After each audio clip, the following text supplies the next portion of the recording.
Chicago. Thank you for tuning. Today we're talking about the pedestrians of business ownership. There's no safe roads. Okay, I'm telling you, do something safe. Ain't no safe roads. Ain't no safety. If you playing it safe, you playing to lose. Okay, high risk, high reward. Everything else, what are you doing it for? Okay. So for those who don't know, I'm Pasha Pabo, neuroaesthetics innovator, psychology infused logos, branding, marketing, songwriter, you name it. I'm doing energy transfers. Now, get to the business. Okay? What we want to talk about today, again, is avoiding the pedestrians of life, basically, right? You have to, sometimes there's things in the road, in your path, while you're on your journey that you need to avoid, because ultimately, whether you avoid them or not, they're going to delay you, because you can't just run them over. The question in that case is how much will you allow the delay to be, right? So we want to talk about private and politics, okay? Because those are going to be your tools. This is what you need to utilize. All right, let's talk about it. So when you look at the word private, it's distinctive, set apart, right? So that's why you want to look at your business or brand as private. A lot of people look at their lives as private. You know what I mean? You ever try to hit someone up on a business networking site? They want to say that they're connected with you, but they don't want to talk to you about themselves. It's because they're afraid of what's behind the drapery that they call their business or brand. And then that's scary in itself, right? If a person who's a business owner fears talking to you about themselves, how could you want to do business with them? What would make you want to do business with them at that point, right? So they don't look at it like that, and they suffer from that. But you don't need to. Distinctive and set apart. All of your privateness is what makes you distinctive and set apart. The problem is you got a bunch of fake people who brand themselves as something, whatever it may be, and behind closed doors, that's not who they are. They don't live up to the branding of, being this person. But then they are afraid to talk to you, afraid to work with you, afraid to do stuff with you. As I was speaking to a business owner today on LinkedIn, and they're talking about how they had $600,000 in a business account, and oh my God, the commercial loan people made me do paperwork, and they wanted to call it racism after they spent like 15 years at a bank walking past them every day. Obviously, when you talk about how much and well the front counter people know you, like you enjoy giving kids candy because you didn't read their code of conduct, or so you felt like that was special treatment. But when you spent 15 years entertaining the people in the front office because you see them, and you didn't take the time to get to know the owner of the branch or the management of the branch, or have him or her introduce you to the other staff, when you thought you were that good that you didn't need to talk to those people, you didn't care. But when they came and you needed to get commercial loan, and they were like, shut the fuck up, we don't care about your perfect credit score, we don't care about your $600,000 in the bank that took you 15 years to get. You think that's something when people are making $600,000 an hour or a day or a month. All of a sudden you felt the reality and you didn't like it, and you wanted to call racism because you didn't understand you were being too private in a wrong way. right? You didn't use your politics correctly, you know, of public affairs, right? And then when it crashed down on you, you want to cry. I need us to, as we transition from United States citizens to Americans, I want you to understand there's no crying in baseball. We take ownership, all right? When you're politicking, you got to know it's of public affairs. Private businesses, as distinct and set apart by its nature, operates in a way that is unique and separate from the mundane or pedestrian aspect of life. It avoids blending into the uninspired and dull routines of the everyday world with the same crybaby stuff. That means you're fitting in with the people who have accepted and acquiesced to the problems instead of striving to maintain exclusivity and individuality. You became part of the weak herd.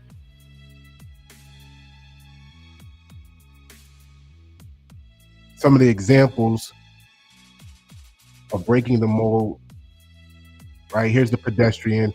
Everybody's going to first think a person that walks along the road or on a developed area.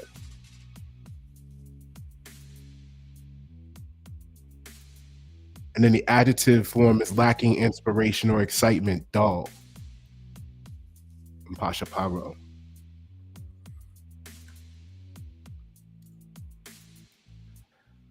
You got Tesla, right? Challenged the norm, disrupted the automotive industry, focusing on fully electric vehicles or automobiles in a market dominated by the ICE, internal combustion engines. Instead of adhering to the traditional manufacturing practices and incremental innovations, Tesla embraced bold, futuristic designs at the time, cutting edge technology.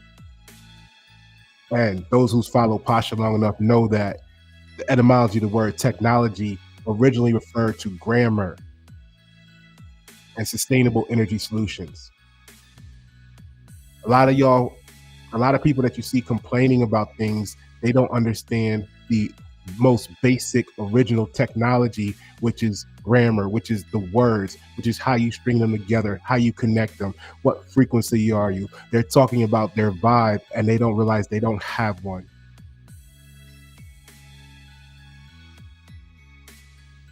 All they are is a reflection, a mirror. They're bouncing what they heard that the women like off of them so that it appears to be them as the source when it's not. It's the GQ magazine they read last night. It's your post on Facebook they read last night that they're out there cloning, wondering why they don't understand the mathematics of it. I only request $4.97 for an hour of consultation.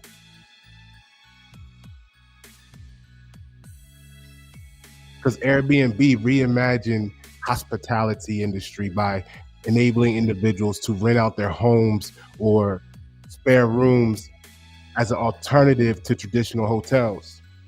This peer-to-peer model directly challenged the established norms of the hotel industry, offering unique, customizable, and oftentimes more affordable lodging experiences.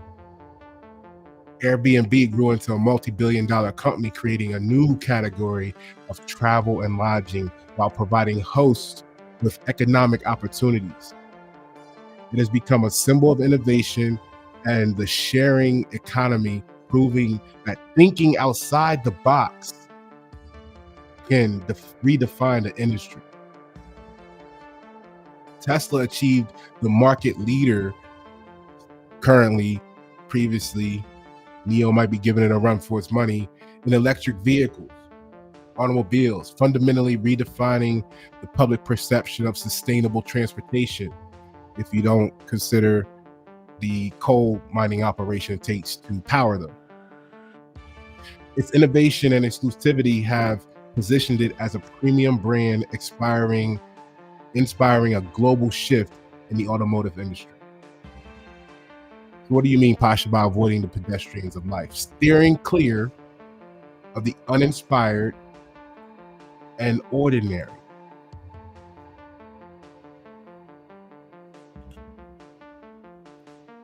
See, Normative social influence, you feel like it's a great thing because you you're programmed for acceptance. You want to be liked today, which means you got to be understood.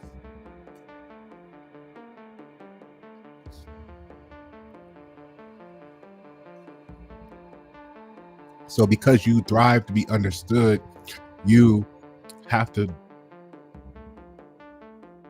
be on a lower frequency than the extraordinary to be popular.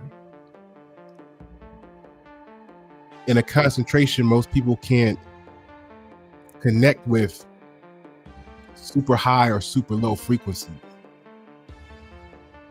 Innovation at the time is innovation because the blind didn't see it before you. So what you want to be? You want to be a part of the ones who can't see, or you want to be the innovation? So private business focus on innovation, creativity, and distinction, ensuring they do not become dull or commonplace. Too many people, too many times, are chasing low-hanging fruit and getting these easy short-term wins. They lack long-term value, and that can delay meaningful progress and innovation. Because you're looking at fiat currency, overloading on the bureaucracy, excessive focus on metrics, KPIs, or processes that feel detached from real business can impact and stifle creativity and slow decision making. Then you got the age-old fear and failure. By allowing fear to dictate decisions, it can prevent you from bold moves and innovative strategies, keeping the business stuck in mediocrity. That's what the United States teaches its citizens. This is why Pasha's branding America to replace as an option, as an alternative for the United States citizens. We are not opposed to the United States. We're simply competing for the same market share without the unnecessary emotional interference. While emotions can add clarity, they can also cloud judgment and lead to impulsive or overly cautious decisions. Then that's in your mind, conflicting advice overload. Trying to follow every piece of advice, especially when it's contradictory, can lead to confusion and lack of focus. But again, if you're focused on the pedestrians, the interference, and you want to be liked by them, you're going to slow down, you're going to stop, and you're going to be entertained by their dance across the hash marks of an uptown street. Procrastination on your key decisions is what that is. Delaying important decisions or actions can result in missed opportunities and stagnation. But the United States teaches you to settle for mediocrity, accepting good enough instead of striving for excellence can make a business blend into the ordinary and uninspired. It can make you become a pedestrian.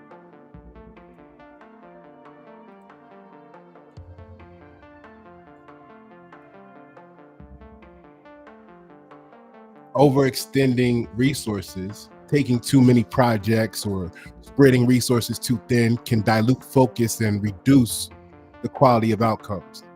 You want to work with anybody because you're desperate. Why?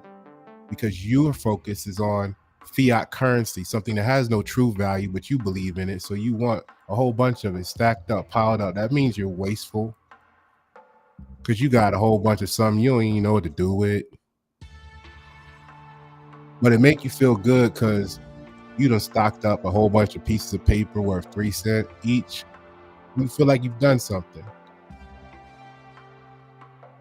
At the same time, it took you 27,000 jobs to do that when you could have did the same thing in 5.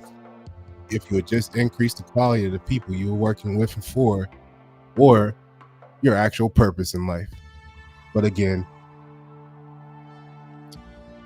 you're probably one of the ones that like low-hanging fruit. Easy to deal with. So you're ignoring the fixed costs. Failing to manage the fixed costs effectively can lead to financial strain, which distracts from the innovation and growth process. And that's why your projects are so weak. That's why your product is so cheap. And that's why so many people want it, because everybody can see the need for it. And if everybody has the same problem, then it's probably not very valuable to the individual. Neglecting personal values is losing sight of the business's core mission and values, can lead to uninspired decisions and lack of authenticity. All right.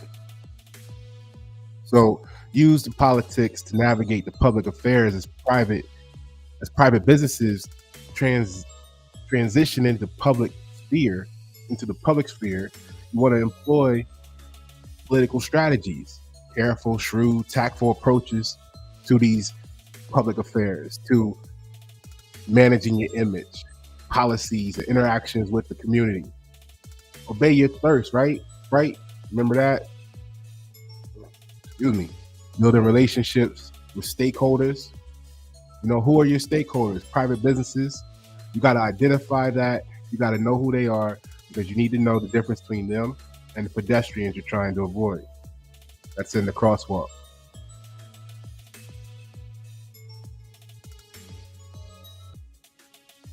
Businesses often use lobbying and advocacy to shape the public policy around you.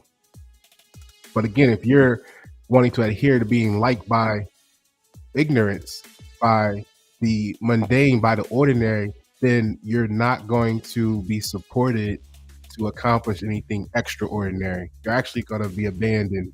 So you might want to reconsider your pool, your company, the people around you that you keep. And managing the political risk is crucial for businesses entering the public sphere. It involves anticipating and responding to political challenges and changes, such as new regulations or shifts in public opinion that can impact operations. By employing public affairs strategies, businesses can mitigate risk by building relationships with the right people, not the many people, shaping public opinion, and advocating for favorable policies. You want to craft an integrated public affairs campaign. That's why people come to Pasha Power for their branding and marketing, because they're not playing around. They're not leaving things to chance. Their businesses are integrating communications and public affairs to elevate critical issues, connect with stakeholders, and build a strong voice to protect and advance towards their business goals. These campaigns include several dynamics to help them achieve that. You want to balance your public and private interests. And that's only easy to do when you're true, right? When you're fake, it's a seesaw. You're either going to get the business stuck in front of you, and then they don't want to talk about themselves or share with themselves. You don't know nothing about them. How can you shop with them? Or all you're going to know about is them. You don't know nothing about the business, and now they're looking like Tommy off Martin. So either way, it makes you concerned as a consumer. So when a private business decides to go public, it must balance its distinctive identity with the demands of the public engagement. This involves using political methods to maintain its unique appeal while addressing the needs and expectations of wider audiences. Or maybe you're dealing with a wider audience and you need to narrow it down to a niche. But the transformation through public engagement, the act of going public itself, allows private businesses to transcend your initial exclusivity, engaging with public in a way that elevates your status and influence while avoiding the pedestrian pitfalls of becoming uninspired or ordinary. You need expertise in public engagement strategies. You want balancing of exclusivity and accessibility. You need visionary leadership. You need someone to help you avoid pedestrian pitfalls that you're in right now and don't even know it because you don't know the technology. You don't know the language. So you feel like you're okay because nobody's talked to you this way before. Because you're dealing with low-hanging fruit grabbers. And you didn't know you were one because you had $600,000 in the account and you're so used to talking to people with $500. You need to navigate public affairs with political savvy. Elevating status and influence. You need tailored solutions.